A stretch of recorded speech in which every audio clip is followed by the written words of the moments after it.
listen to this. Presidential candidate Michelle Bachmann is taking heat for signing a document written by conservative group The Family Leader. And it's called the Marriage Vow, which demands all candidates swear to define marriage between a man and a woman, as opposed to, you know, same-sex marriage. And they also want to ban pornography as well as Sharia law, yeah. But I love within this is saying they want the candidates to ban to oppose same-sex marriage and the Sharia law.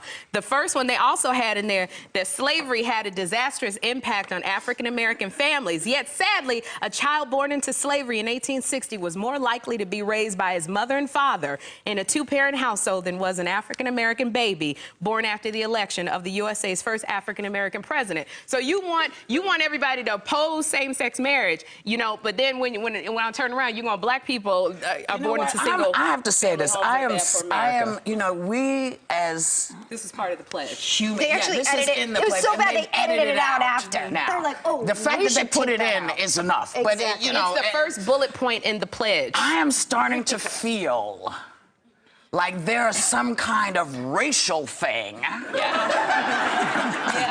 Going around. Now, I realize I'm not supposed to jump to that conclusion. Why not? I'm not supposed to automatically... bullet point on the pledge, Whoopi. I'm not supposed to automatically assume there's something racial. But damn it, I am sick of this crap. Could you people get your act together?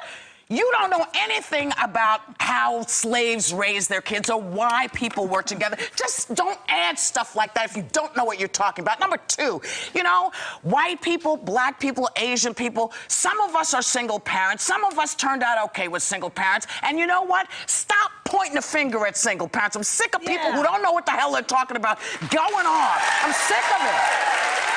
You know?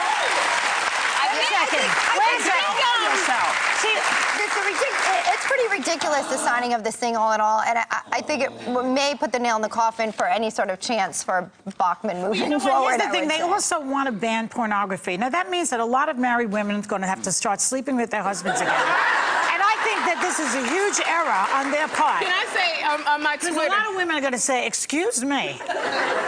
I love on my Twitter, I follow Rick Warren, who's a pastor of Saddleback Church, and he said, never follow a leader who always preaches against the sins of others, but never publicly confesses his own. Well, and you know, I think but this they is always freaking go after. You know what? If you, you know my position on same-sex marriage. If you're worried about gay marriage, don't marry a gay person. You know what? Back off. You know what it feels like when you know what? Michelle Bachmann has about 150 foster children. One of them is going to be gay. You better watch it, Michelle. Well, Michelle it's a lot. I just don't understand the battle. Wait a second. She also says it's a choice. You know, it's like she has politics of the 18th century. It is not a choice. No one agrees with that anymore. If you want to sign the ban, sign the ban. You know, if that's how you feel, that's how you feel. But you know what? Separate out what really is bothering you and what is just BS. And sir, the addition of that thing. Well, he doesn't want us to be a slave, but it's a stupid allegation. No, but only the problem is that only drawing the comparison with one race, okay, I think is astounding. Well, that's when it starts to feel when you say racial, it makes you feel like, oh, you're a Christian, jump on the same. We oppose same sex. But when my back is turned, you're going, wait a minute, it was better if you were enslaved. You know what? You know now. We're not going back to the way it was, so get over yourself. We'll be right back with more Hot Topics.